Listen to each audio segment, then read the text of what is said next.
Hello दोस्तों, स्वागत है आप सभी का एक नए वीडियो में एक नए अंदाज के साथ। तो दोस्तों, जो यूपी लेखपाल और यूपी कांस्टेबल की परीक्षा होने वाली है उसके लिए मैंने प्रैक्टिस सेट बनाया है। तो ये प्रैक्टिस सेट 1 होगा, पहला प्रैक्टिस सेट होगा जिसमें जीके और जीएस से रिलेटेड क्वेश्चन है। ठीक है, इसमें ऐसे प्रश्न बताए गए जो कि अति संभावित प्रश्न हैं, जिनके आने की संभावना सबसे अधिक है। तो दोस्तों, वीडियो को पूरा अंत तक देखिए और जितनी भी चीज़ें बताएंगे उसको ध्यान में रखते हुए कंसंट्रेट होकर वीडियो को देखिए और वीडियो को लाइक शेयर करना ना भूलें। ठीक है, और यदि आप चैनल पर नए हो तो चैनल को सब्सक्राइब कर लीजिएगा। ठीक है, तो पहले क्या मिलेंगे हम, practice makes a man perfect. जितना प्रैक्टिस आप करेंगे आप में उतना सुधार होगा। ठीक है, तो मान लीजिए जैसे आपको गाड़ी चलाना नहीं आता है तो आप पहले दिन जब चलाते हैं तो आपसे कई सारी गलतियां होती हैं, फिर दूसरे दिन उन गलतियों में सुधार होता है। तो आप पहले दिन और दूसरे दिन को जब तीसरे दिन कंपेयर करते हैं तो आपको देखने को मिलता होगा कि पहले दिन की जो गलतियां थी हमने उसको दूसरे दिन में सुधार ली। तो जितने ही आप प्रैक्टिस करेंगे आप उतने ही निखरते जाएंगे। ठीक है, तो आपको प्रैक्टिस से नहीं हटना है। ठीक है, खूब मेहनत करनी है और सफलता लेके जानी है। ठीक है, सफलता लेना है हमको। तो आइए करते हैं स्टार्ट। क्वेश्चन नंबर 1 से देखते हैं। बहुत ही इंपॉर्टेंट क्वेश्चन बताए गए, आप पूरे कंसंट्रेट होके बैठिए, एक पेन कॉपी उठा के बैठ जाइए। ठीक है दोस्तों, फर्स्ट क्वेश्चन है, स्टार्ट करते हैं हम लोग यहाँ से। निम्नलिखित में से कौन पहले भारत रत्न पुरस्कार प्राप्तकर्ताओं में से एक हैं, ये बताना आपको। यहाँ पे आपको 4 ऑप्शन मिल रहे हैं।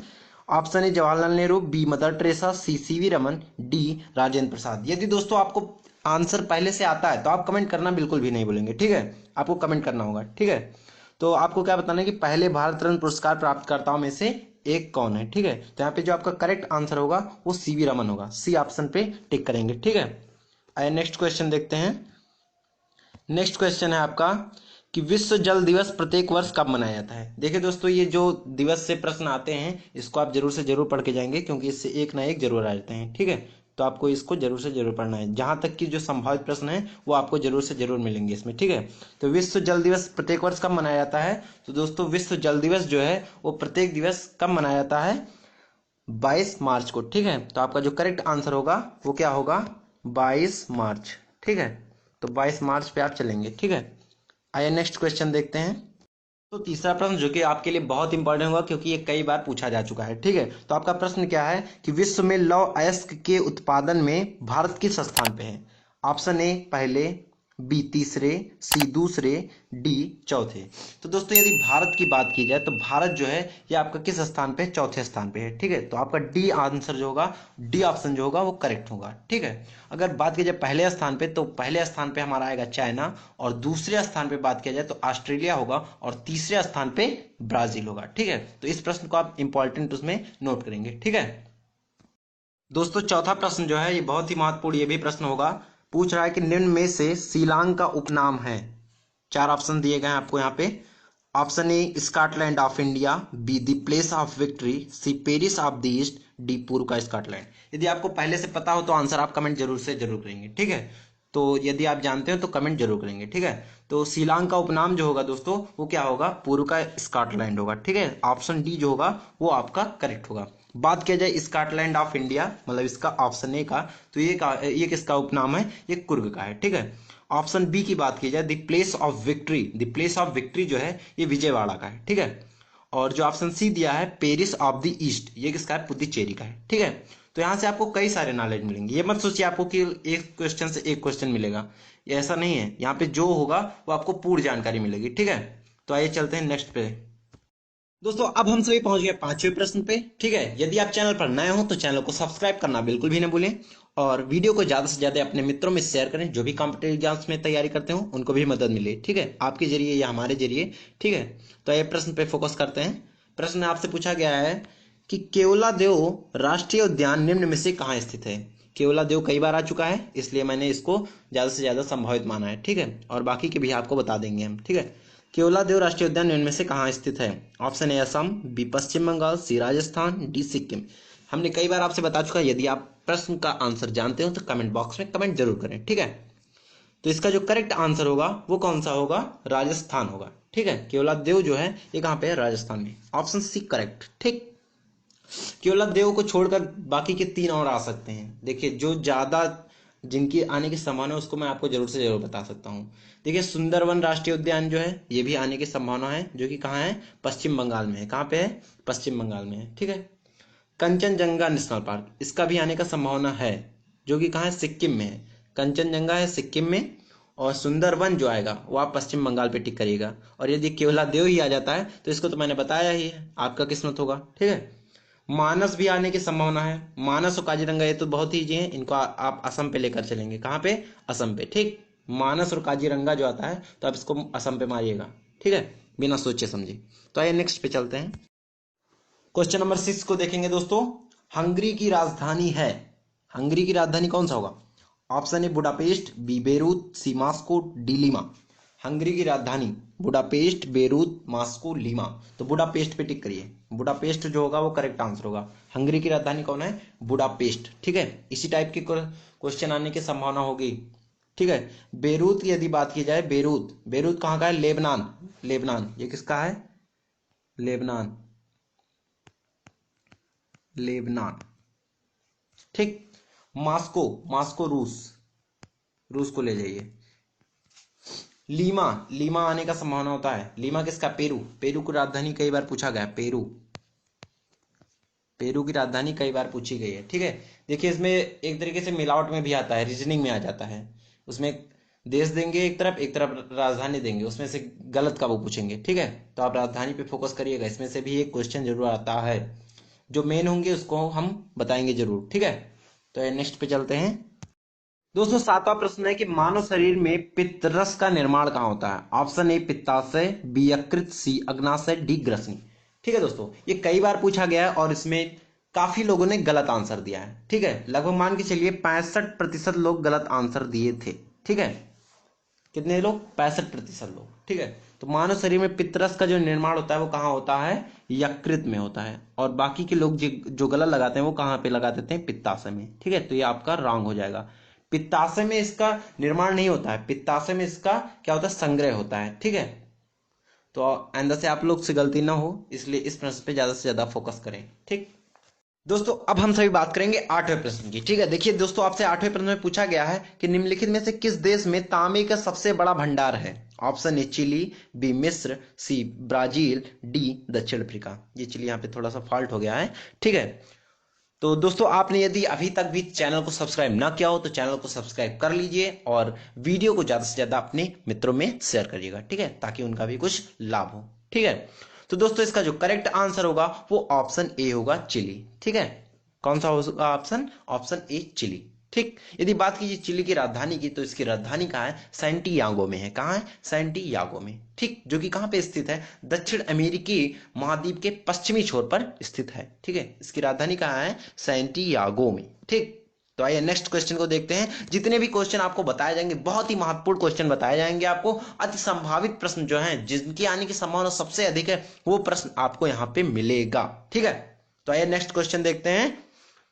मेहनत में कमी नहीं रखना है, वरना आप सफल नहीं होंगे। ठीक है दोस्तों, 9वां प्रश्न में आपसे पूछा जा रहा है कि ढाईघाट जो मेला है ये कहाँ पे आयोजित होता है? ऑप्शन ए दिया आपको आगरा, बी शाहजहांपुर, सी मथुरा, डी इनमें से कोई नहीं। ठीक है, तो ढाईघाट जो मेला होता है दोस्तों, ये कहाँ पे आयोजित होता है? ये शाहजहांपुर में होता है। कहाँ पे? शाहजहांपुर में। ठीक है, तो करेक्ट आंसर जो होगा वो आपका ऑप्शन बी होगा।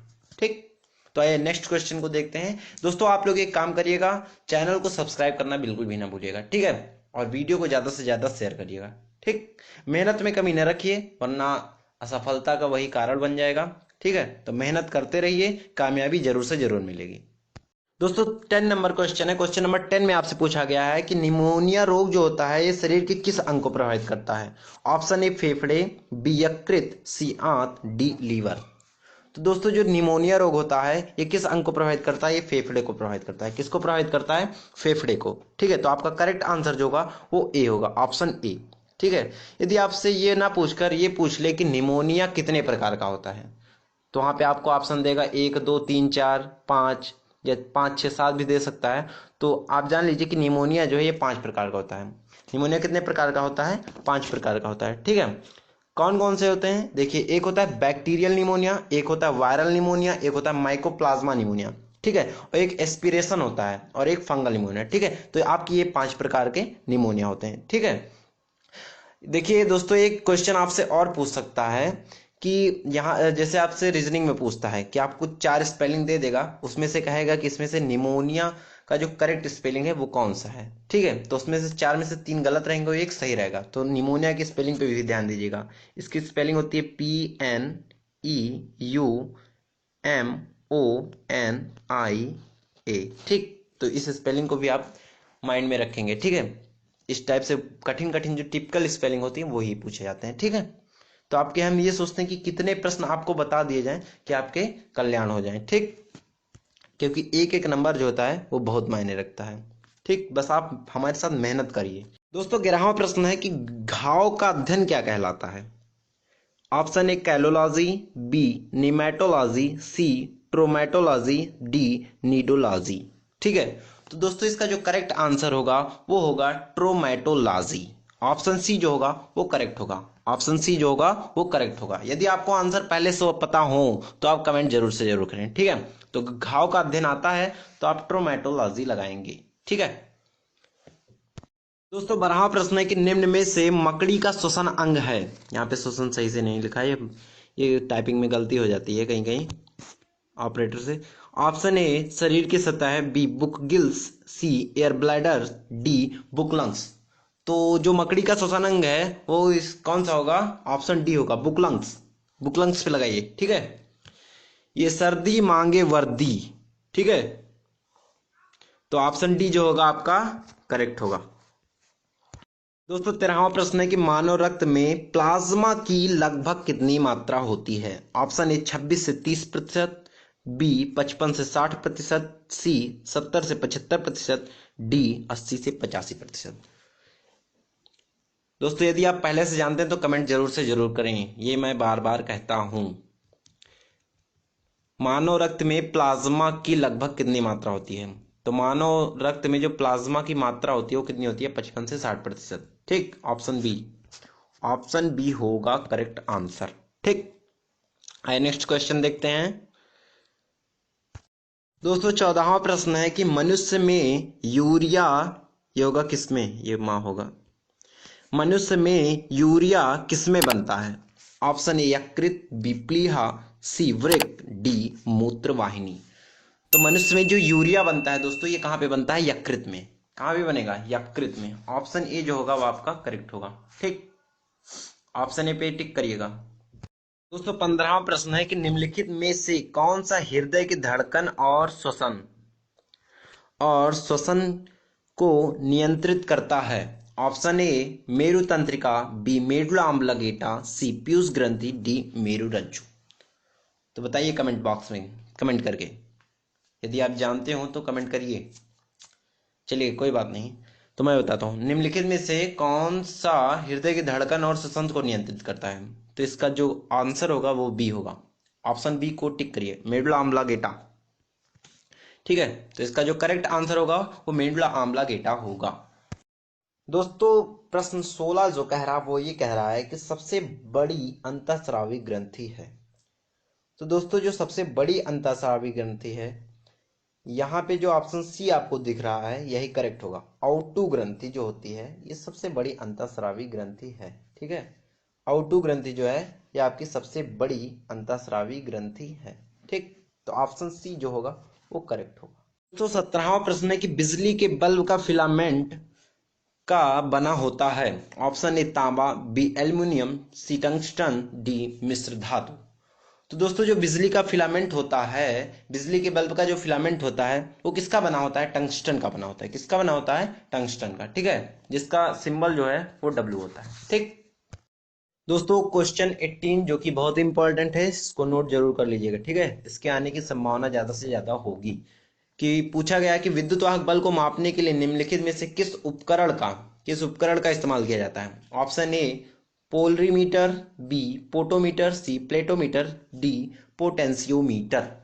तो करेक्ट आंसर कौन सा होगा, ऑप्शन डी पोटेंशियोमीटर जो होगा वो करेक्ट आंसर होगा। ठीक दोस्तों 20वां प्रश्न है कि निम्न में से सबसे कठोर धातु है। Option A platinum, B osmium, C lithium, D तांबा। दोस्तों वीडियो को आप शेयर जरूर कर दीजिएगा और चैनल को यदि सब्सक्राइब ना किया हो तो चैनल को सब्सक्राइब भी कर लीजिएगा। ठीक है, और बेल आइकन का बटन जो होगा उसको प्रेस जरूर से जरूर करिएगा। क्योंकि आने वाली जो नोटिफिकेशन होंगे वो आपको सबसे पहले मिलेगी। ठीक है, तो सबसे पहले मिलेगा तो सबसे पहले फायदा आप ही उठाएंगे। ठीक है, तो सबसे कठोर धातु इसमें से कौन सा है बताइए, कमेंट करिएगा। तो जो सबसे कठोर धातु है वो ऑप्शन ए है प्लेटिनम। ठीक है, कठोर धातु ना पूछकर यदि आपसे भारी धातु पूछता है तो आप ओस्मियम पे टिक करेंगे। ठीक, और भारी धातु भी ना पूछकर हल्की धातु पूछता है तब लिथियम पे मार दीजिएगा। ठीक है दोस्तों, 21वां प्रश्न है, मुगल सम्राट ने बीजापुर और गोलकुंडा को अपने अधीन कर लिया। तो बताइए किस मुगल सम्राट ने बीजापुर और गोलकुंडा को अपने अधीन कर लिया। Option A Akbar, B Shahjahan, C Jahangir, D Aurangzeb. यदि आप जानते हैं तो कमेंट बॉक्स में जरूर से जरूर कमेंट करें। ठीक है दोस्तों, और वीडियो को ज़्यादा से ज़्यादा शेयर करना ना भूलें। ठीक, तो इसका जो करेक्ट आंसर होगा वो औरंगजेब होगा। डी आंसर जो है वो करेक्ट, ऑप्शन डी। दोस्तों 22वां प्रश्न है कि ब्रह्म समाज की स्थापना किसने की थी। ये तो कई बार पूछा गया है। ठीक है दोस्तों, तो इसका ऑप्शन जो दिया है राजा राम मोहन राय, बी केशव चंद्र सेन, सी स्वामी दयानंद सरस्वती, डी स्वामी विवेकानंद। तो ऑप्शन जो ए है ये करेक्ट होगा। ठीक है, नेक्स्ट क्वेश्चन है, रामकृष्ण मिशन का मुख्यालय कहाँ स्थित है। मुंबई, बेलूर मठ, सी चेन्नई, डी केरल। तो आप ऑप्शन बी को टिक करेंगे। ठीक है, बिट्टू नहीं, बी को। ठीक है, नेक्स्ट, सर्वप्रथम महालवाड़ी प्रणाली कहाँ लागू की गई। Option A Bihar, B Uttar Pradesh, C Maharashtra, D Madras. तो महालवाड़ी जो प्रणाली थी वो कहाँ पे लागू की गई थी सबसे पहले, ऑप्शन बी उत्तर प्रदेश में। ठीक है, 25वां प्रश्न है कि देवनाम प्रिय, ये एक ही में होगा, ये इतना एक ही में होगा, देवनाम प्रिय। ठीक है, देवनाम प्रिय किसे दिया गया था, देवनाम प्रिय नाम किसे दिया गया था, ये होगा। ठीक है, कि देवनाम प्रिय नाम किसे दिया गया था। Option A Harsh, B Ashok, C Kanishka, D Chandragupta Maurya. तो देवनाम जो प्रिय था वो किसको दिया गया था, अशोक को। ठीक है, ये इतना एक में होगा कि देवनाम प्रिय नाम किसे दिया गया था। ठीक है दोस्तों, 26वां प्रश्न है कि किस शासक ने भारत में तुगलक वंश की नींव रखी थी। Option A Firoz Shah Tughlaq, B Ghiyasuddin Tughlaq, C Alauddin Sikandar Shah, D Mohammad bin Tughlaq. तो दोस्तों इस प्रश्न का उत्तर आप सभी लोग कमेंट बॉक्स में देंगे। ठीक है, तो आज के लिए बस इतना ही, मिलते हैं नेक्स्ट वीडियो में। ठीक है, प्रैक्टिस सेट 2 में। ठीक है।